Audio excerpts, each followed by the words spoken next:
Not all eloping couples are created equal. After years of photographing elopements and coaching hundreds of photographers, I started noticing the same patterns showing up again and again in inquiries and bookings. There are 7 distinct types of eloping couples. 3 you absolutely do not want to work with, and 4 who will happily invest $5,000 to even $10,000 in an incredible elopement experience. And here's the part most photographers miss. Their decision to book you has almost nothing to do with price. It's all about trust. And each of the 4 dream couples builds that trust in a totally different way. In this episode, I'm breaking down all 7 types so you can spot red flags instantly, attract the right couples, and start booking more all-day elopements. Welcome to Stoked, the podcast that helps adventure elopement photographers hit 6 figures and beyond in their businesses without hustling on social media. I'm your host, Megan McPhail, a former burnt-out emergency veterinarian that quit my hard-earned career to become an elopement photographer. Now I'm living a life I absolutely love, full of travel, adventure, and financial abundance, and I am hell-bent on helping you do the same. Are you ready to start booking out your calendar with dream couples in breathtaking locations and feeling genuinely stoked about your elopement photography business, life, and bank account? Then let's dive into this week's episode. Hey, it's your host, Megan McPhail. And your co-host, Todd Reedy. And today's episode is about the 7 types of eloping couples and the 3 you don't want to work with and the 4 that you do. And I've been able to identify these 7 types directly from patterns that I've noticed in real inquiries and real bookings, not just in our business and the years we've been booking elopements and stuff like that, but also with the hundreds of photographers I've coached over the years. And this should help you kind of like identify the holes that you might have in your marketing, because ultimately we want to repel the 3 types of couples that we don't want to work with and attract the 4 types of couples that we do want to work with. And I also want to mention that even though I'm kind of like grouping these couples into very specific types, there's quite a bit of overlap. It's definitely a spectrum, but you'll understand as we go through the 7 types. And Todd knows these 7 types, but he doesn't really know the names that I've put to them recently, at least to the 4 that we want to book. So this will be fun. So let's start with the couples that we don't want to work with. There's mainly 3 types, and the first are the ghost couples, or the ghosts. Which, no matter what you do, no matter what you say in your marketing, you will get ghosts. Yeah, you'll get ghosts, yeah. No matter what. And we all know the ghosts because they inquire and then they disappear. They might even get on a phone call with us or on a sales call or Zoom call or consult call, whatever you want to call it. But they're not ready to commit. They're fueled by impulse, and they probably sent out a bunch of inquiries to a lot of different vendors and then got overwhelmed, or they're just not ready to commit to a location or a day. So they're kind of avoidant. They don't follow through, and we don't want to work with these people anyway. So it's okay if they ghost us because they have too much going on and they're just not our ideal couples. So those are the ghosts. The next are the red flags. And these guys can kind of look pretty good at first, but then the little hairs start to stand up on the back of your neck because they don't vibe with us. They often want to push our boundaries and like want things reworded in our contracts, or they ask questions like, are we paying you for the hiking part? And like, if we eat a meal, are we paying you for that? Like, they have really weird questions like that. They can feel very controlling, like they kind of want to micromanage the situation. And yeah, they're just red flags. Yeah, and as someone who is newer in this game, I really do want to give people the benefit of the doubt. And I often give people too much credit or give them too much leeway. And I've definitely gotten burned. I know our students have gotten burned by kind of moving boundaries or accepting because they feel like they need the money and they're going to like go against their instinct and book people that may fall into this red flag zone. I've done it more times than I want to admit. Once you work with one or a few, you start being able to really pick them out of a crowd, you know? And what I think it really comes down to is they're just kind of like, they don't respect your process and your ability. And that's really what it comes down to. And it's no fun to work with them. Yeah, unfortunately. And you'll have them, even if you've been in business for a day, a month, a year, a decade, like Sometimes they slip through the cracks. they do slip through the cracks because sometimes the red flag may not get raised until maybe even after you've booked them. Yeah. Or maybe even until after the event. You just never know. Yeah. So trust your gut. It's okay to say no. Yeah.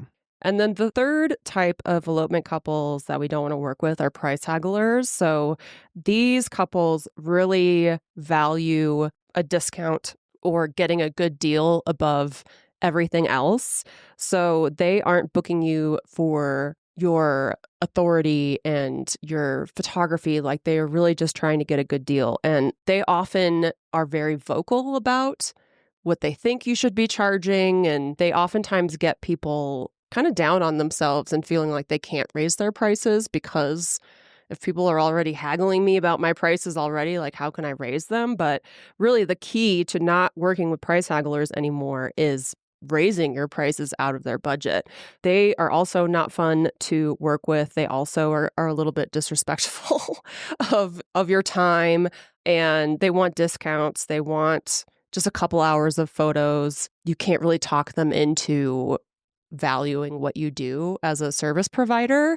So it's really not our job to try to take these people, these ghosts and red flags and price hagglers, and try to turn them into a couple that they're not. It's not our job to do that. It's really our job to identify these folks and be okay with saying no to working with them or adjusting our prices enough to where they're not even going to reach out. Because the 4 types of basically ideal couples or dream couples that you do want to work with, they aren't going to reach out until they trust you. And that's really the key to marketing to these 4 dream couples is building trust ahead of time before they even inquire with you. Because once a couple trusts you, they will pay your prices. They won't test your boundaries. They won't disrespect you. They won't give you a hard time about your prices. They will basically like book you and be like, all right, you're the expert. I trust you completely. And that's where life changes and becomes pretty dang good when you start booking these 4 dream couples. But building that trust, these 4 couples kind of have different things that they need in order to build that trust. So that's where we're going to break it down even more, because I used to just be like, yeah, it's your ideal couple. They want to see your photos, they want to see your personality, and they want to see your knowledge.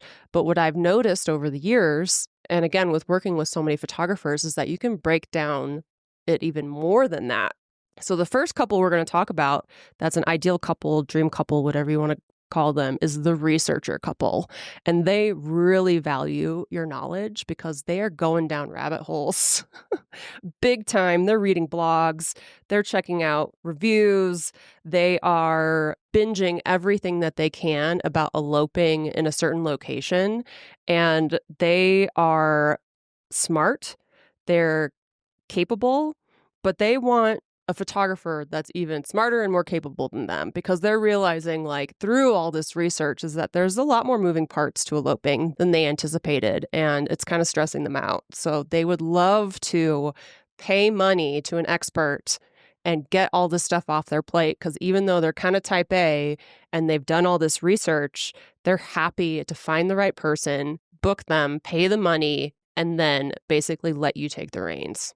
Yeah, and these are the really fun couples to work with because they do value and trust you upfront with the process.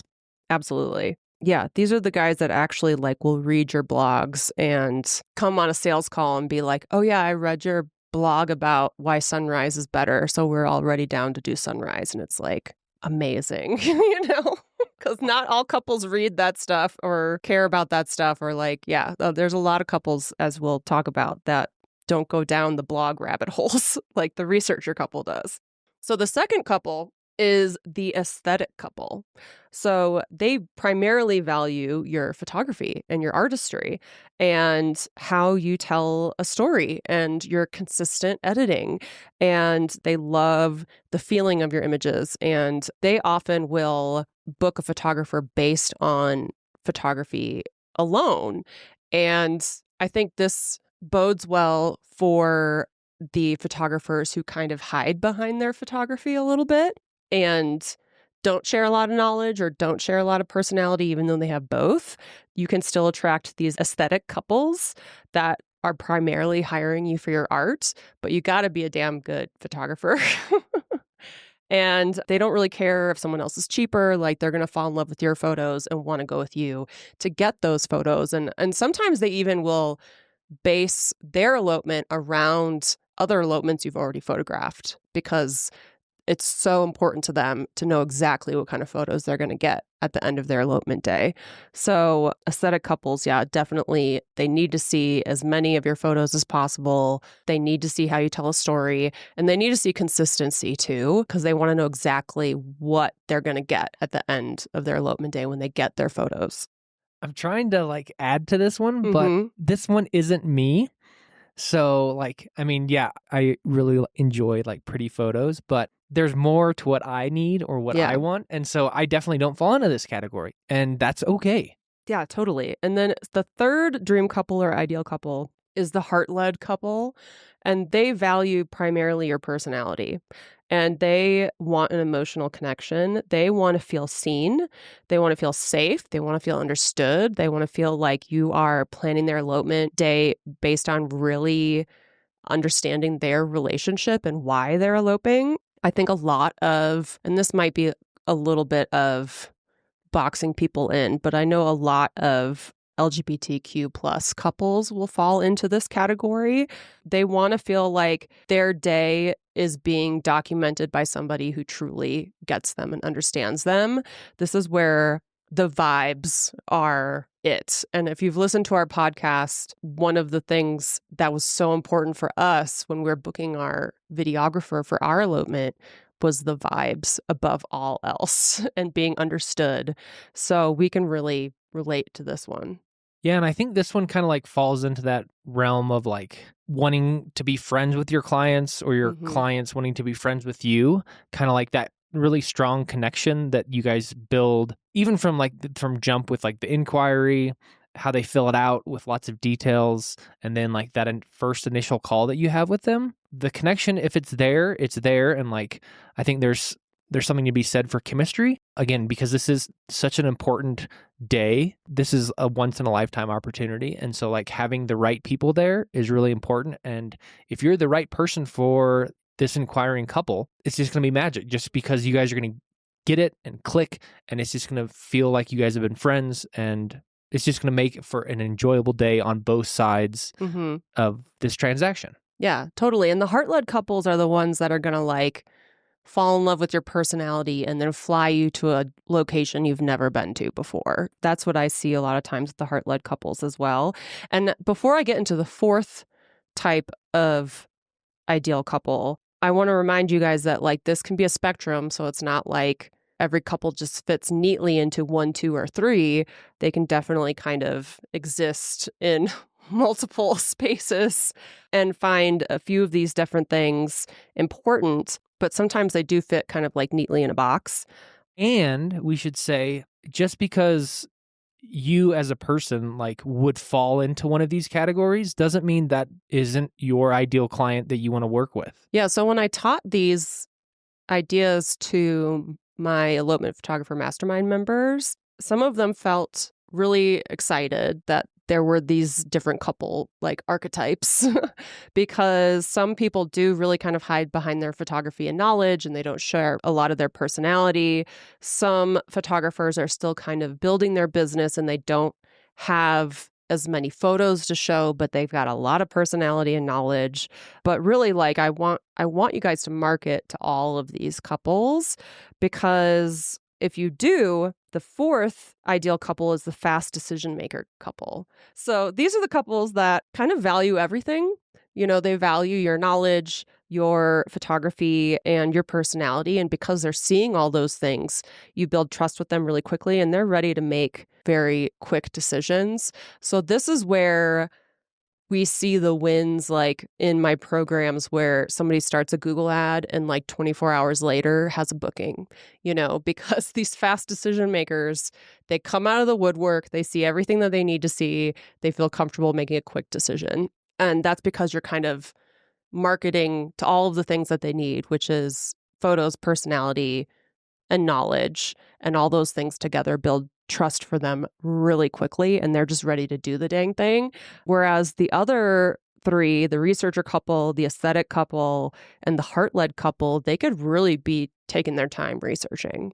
So, this is when we might see somebody start a Google ad or get on the first page of Google with organic SEO, but still not see a bunch of bookings for like months or something because they are really marketing to, maybe unknowingly, the couples that take longer and do their due diligence and are really looking at your blogs or your photos or going to your social media to see your face and hear you speak and stuff like that. So when all of those things, when you kind of cater to all of those couples, then a fast decision maker couple can come out of the woodwork and book you quick. And we all love a fast decision maker couple. But yeah, they also value ease and no friction as far as scheduling a phone call with you and being able to get the ball rolling quickly. So not only are they able to build trust with you quickly, but like if you're taking too long to respond to them, they're going with somebody else because they really value kind of like the quick turnaround. They're not trying to wait very long. So those are the four that I really see. And not only in our business with Hazel and Lace, but with everybody's businesses that I coach on. And it's really interesting to see that the decisions aren't being made on price unless they're a ghost, a red flag, or a price haggler. Really, the decisions are being made based on a lot of different values when it comes to our ideal couples. The researcher couple is basing a lot of, we'll pay big bucks for your knowledge. The aesthetic couple will pay big bucks for your photos. The heart-led couple will pay big bucks for your personality. And the fast decision maker couple will pay big bucks for all of those things and an easy process of inquiring and booking you. So yeah, price just doesn't really enter into a lot of these things. Because if you think about it, the folks that truly value the experience and are probably going from, holy crap, my sister just got married and it was a shit show and they spent like $100,000 for a very mediocre wedding. And now I get to pay $8,000 for a photographer to like take care of all of this stress for us and like create an amazing day for us out in nature. Like it sounds like, not that they're looking for a bargain, but like they're coming from a place where this sounds like a dream to them. This sounds amazing in comparison to what they're going to have to spend their money on if they're going to get married traditionally, which is why when you're marketing to the right people, you get to charge what you need to charge to be profitable and to serve your clients well. And to serve your clients well, you need to have work-life balance. And like that is worth it. It's worth the price that they pay. What do you think of all of this, Todd? My 4 archetypes that I've created. I think it's valuable to like kind of have names that go with kind of some traits. Mm-hmm. So like obviously we wouldn't recommend you like highlight these things on your website or like, oh, this post is going to be directly for The researcher couple or the whatever. aesthetic Yeah. couple, Yeah. like, but kind of keeping it in your mind holistically while you're doing your different marketing things. So like your social media or what you put on your emails or what you put on your website, you may be able to talk to a lot of different types with different things and with different language. So I guess my takeaway from it is just kind of knowing that there are a lot of different types of buyers and knowing that we probably have tendencies to market towards maybe the people that we're like or that we want to work with more. But there are this enormous pool of eloping couples that need a photographer. So being able to like kind of dip into all of those pools, I think just makes life better because there's more inquiries, more bookings, more cool locations, just all of it, instead of just pigeonholing yourself into one type of buyer. Yeah. Like I'm thinking of all the couples we've had and how they do fit into these different groups and how we've loved every single one of them, except for the red flags and the price hagglers and the ghosts. I don't have anything against ghosts, because like if we're not a right fit, if you're overwhelmed, feel free to ghost us. I do not take it personally whatsoever. The red flags and the price hagglers are frustrating because they still reach out and try to make their opinions known and all that kind of stuff. But the 4 ideal couples, we've worked with every single one of those across people who fit very nicely into those types, and then also couples that transcend the types and are on a spectrum and stuff like that. And they're all amazing. And because they all trust us and they're booking us for various things that we value as well. Like we have a lot of knowledge about eloping. I hope you like our personality, because if you don't, that's going to be a weird day. And like, I hope you love our photography, and like whether you're a fast decision maker or not is okay. But like, yeah, we've worked with some really amazing couples that involve all of those 4 types. And they've become friends. We've hung out. They've given us tips. They've fed us. We've stayed with them. We've become friends with them. We keep up on Instagram. Like when you are booking the right people, life is just good. Business is good. And I'm sure you can look at your marketing and see where you are missing people. And yeah, if you're not sharing your knowledge, like the researcher couples aren't going to reach out. If you're not sharing your personality, the heart-led couples aren't going to reach out. If you're not sharing your photography, or if it's all over the place and inconsistent, the aesthetic folks aren't going to reach out. And if you're not doing a combo of those things, you're definitely not going to get those fast decision makers, which we love just because they make life so easy. Yeah. So make sure you're hitting all of those boxes, because life is good when you start booking your dream couples, for sure. So thanks so much for listening to this episode. I hope it was helpful, and we'll talk to you next week.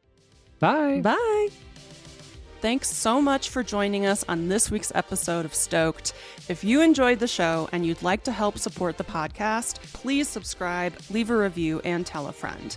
If you're looking for more inspiring elopement photography content, check us out on Instagram at Megan McPhail. And if you'd like to hear more about my business coaching and how I can personally help you hit 6 figures as an elopement photographer, then check out my website at www.meganmcphail.com.